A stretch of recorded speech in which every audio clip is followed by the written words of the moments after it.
வடகொரியாவோட வீரர்கள் ரஷ்யா கர்ஸ்க் இன்வேஷனை உக்ரைனோட வீரர்கள் கர்ஸ்க்குள்ள நுழைஞ்சதை திருப்பி அடிக்கிறதுல இல்லை அந்த பகுதியை மீட்கிறதுல எவ்வளோ பெரிய உதவிகளை பண்ணியிருப்பாங்கன்றத மறந்துருக்க மாட்டாங்க. ஆனால் அதை விட ரொம்ப முக்கியமான ஒரு ஆப்ரேஷனுக்கு ரஷ்யா இப்போ தயாராகிட்டு இருக்காங்க. 2.5 லட்சம் வீரர்கள், அந்த 2.5 லட்சம் வீரர்களில் 30,000 வீரர்கள் வடகொரிய வீரர்கள். இந்த பெரிய ஒரு படையை திரட்டி ரொம்ப முக்கியமான ஒரு பகுதியிலேருந்து ரஷ்யா ரொம்ப பெரிய ஒரு அட்டாக் பண்ணுறதுக்கு தயாராகிட்டு இருக்காங்கன்னு இப்போ ஒரு செய்தி வெளியில் வந்திருக்கு. இந்த செய்தி வந்திருக்கக்கூடிய நேரமும் ரஷ்யா ஃப்ரண்ட் லைனில் செஞ்சிருக்கக்கூடிய சில மாற்றங்களும் ஒன்னோட ஒன்று ஒத்து போகுது. அப்போ அடுத்த கட்டமாக ரஷ்யா என்ன பண்ண போகிறாங்கன்னு ஒரு கேள்வியும் எழும். இது இயற்கையான ஒரு விஷயம் தான். இதற்கான பதிலையும் மற்றும் ரஷ்யா உக்ரைன் சம்மந்தப்பட்ட சில முக்கியமான அப்டேட்ஸ் கடந்த ஒரு 24 மணி நேரத்தில் நடந்தது. இது எல்லாத்தையும் இந்த ஒரு பதிவில் பார்த்துலாம். ஸோ வாங்க வீடியோக்குள்ள போயிடலாம். நான் உங்கள் ஆக்கே தம்புக் ஷாலும் டிபி ட்ரெண்டிங்ஸ்.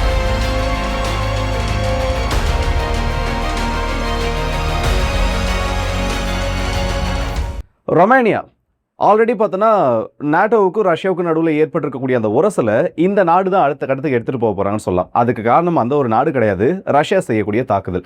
ஏன்னா ரஷ்யா இப்போ கடந்த சில நாட்களாக கருங்கடல் பகுதியில் மிகப்பெரிய அளவு ட்ரோன் தாக்குதலை பண்ண ஆரம்பிச்சிருக்காங்க. இந்த தாக்குதல் எந்த வகையில் இந்த நாட்டோவுக்கு பிரச்சனையை கொடுக்குதுன்னா, இந்த ரொமேனியாவோட எல்லையானது உக்ரைனோட எல்லையோட பக்கத்தில் இருக்குது. கிட்டத்தட்ட வந்து ஒரு 650 கிலோமீட்டருக்கும் அதிகமான எல்லை பகுதியை இவங்க 2 பேரும் ஷேர் பண்ணிட்டு இருக்காங்க. இப்போ ஒடேசா துறைமுகத்தை தொடர்ந்து ரஷ்யா தாக்குறப்போ சில ட்ரோன்கள் இந்த நாட்டோட வான்பரப்புக்குள்ள நுழைஞ்சிருது, கடல் எல்லைகளுக்குள்ள நுழைஞ்சிருது. அப்படி கடந்த 70 மணி நேரத்தில் 3 ட்ரோன்கள் ரஷ்யாவோட சுட்டு வீழ்த்திருக்காங்க. இதுல ரொமேனியாவோட F-16 விமானங்களானது பயன்படுத்தப்பட்டிருக்கு. அண்ட் இதுக்கு நாட்டோ கிட்ட இருந்து அபிஷியலா ஒரு வார்னிங்கும் கொடுத்திருக்காங்க. இதெல்லாம் வந்து அன்அக்செப்டபிள் அண்ட் இன்டாலரபிள். இதை வந்து எங்களால் ஏற்றுக்கவும் முடியாது, இதை இப்படியே விடவும் முடியாது. ரஷ்யா அவங்களோட அக்ரஷனை குறைக்கலனா நாட்டோ தகுந்த நடவடிக்கைகளை எடுக்க வேண்டிய ஒரு தேவையானது வரும்னு ஒரு எச்சரிக்கையை கொடுத்துருக்காங்க.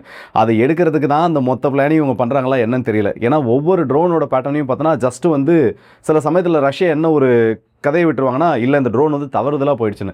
ஆனால் இன்றைக்கி நுழைந்த அந்த 70 மணி நேரத்தில் 3 ட்ரோன்கள் இன்டர்செப்ட் பண்ணிக்கோன்னு சொல்கிறாங்கல்ல, இது எதுவுமே ரஷ்யா உக்ரைன் யுத்தத்தினால அந்த எல்லை தாண்டி வெறும் ஒரு 5 கிலோமீட்டர் 10 கிலோமீட்டர் அப்படி போல 29 கிலோமீட்டர் வரைக்கும் இந்த ட்ரோன்கள் உள்ளே போயிருக்கு. இப்போ நார்மலான சூழ்நிலையில் ஓகே.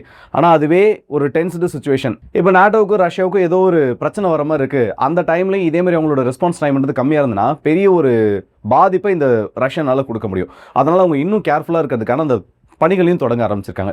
சரிப்பா, அடுத்தது என்ன? ஏன்னா நாட்டோவை பற்றி பேசுகிறப்போ அமெரிக்காவை பற்றி பேச முடியாது. சில நாட்களுக்கு முன்னாடி அமெரிக்கா ஒரு ப்ரப்போசலை கொண்டு வந்தாங்க, ஒரு ஏர் சீஸ்ஃபயர்.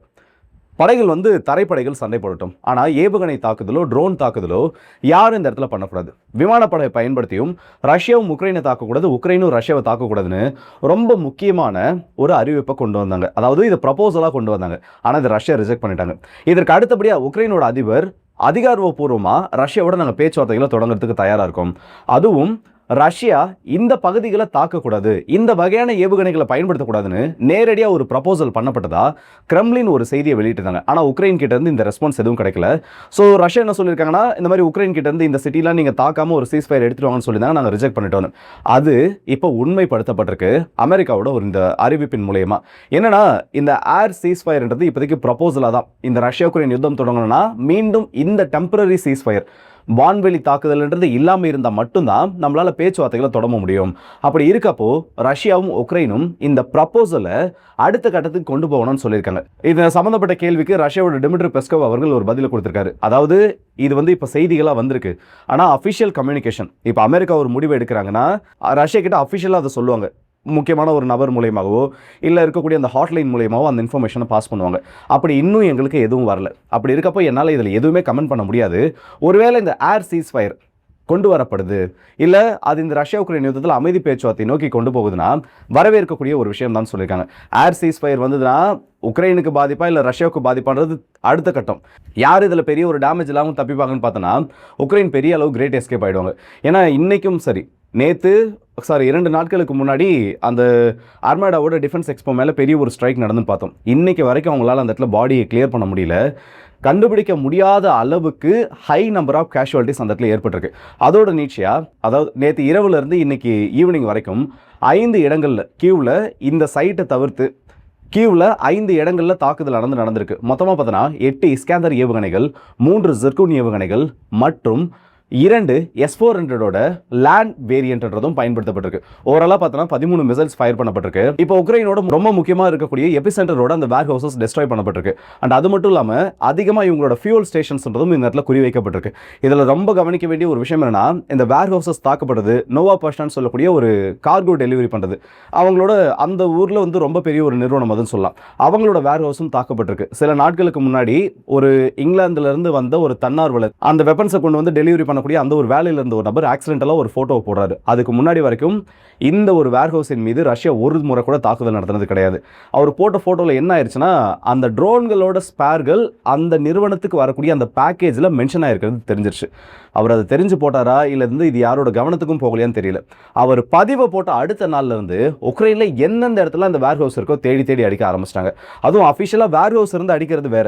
இப்போ அந்த நிறுவனத்துக்கு தொடர்பே இல்லாம அன்அபிஷியலா ஒரு இடத்துல அந்த ஸ்டோர் பண்ணி வைக்கிறாங்கன்னு வைங்க, அந்த இடத்துலையும் தாக்குதல் நடக்க ஆரம்பிச்சிருச்சு. இதுக்கு முன்னாடிலாம் வந்து இது சிவிலியன் பர்பஸ்க்காக மட்டும் தான் நாங்கள் பயன்படுத்துறோம், இதை வந்து தாக்குறப்போ அது வார் கிரைம்ஸ்ல வந்துடும், போர்க்குற்றத்தில் வருதுன்றப்போ ரஷ்யாவும் இதை தாக்குறதுக்கு தயங்குவாங்க.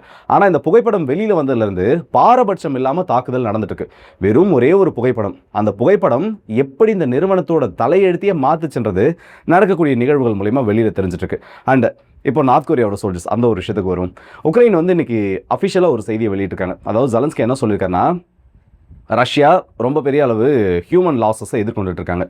பெரிய அளவு அவங்களோட படைகளை இந்த உக்ரைன் யுத்தத்தில் இழந்துட்டு இருக்காங்க. சரிப்பா, எவ்வளோ கவுண்ட்? 2,31,000 நபர்கள் கடந்த ஒரு வருடத்துக்கு உட்பட்ட அந்த ஒரு காலம், எக்ஸாக்டாக சொன்னால் ஒரு 11 மாசத்துல இவங்க இழந்திருக்காங்க. ஆனால் அதே நேரத்தில் ரஷ்யா இப்போ எந்த அளவுக்கு வீரர்களை தயார்படுத்திருக்காங்கன்னு பார்த்தோன்னா 2,21,000 வீரர்கள். அண்டு ரஷ்யா வந்து ரொம்ப அதிகப்படியான வாலண்டியர்ஸ் உள்ள கொண்டு வந்துட்டு இருக்காங்க. ரஷ்யர்கள் ராணுவத்தில் சேரக்கூடிய அந்த விகிதம் அதிகமாக இருக்கு. இதனால இன்னும் ஒரு மிகப்பெரிய ஒரு படையை இவங்களால திரட்ட முடியும்னு ஒரு வார்னிங்கும் கொடுத்திருக்காரு.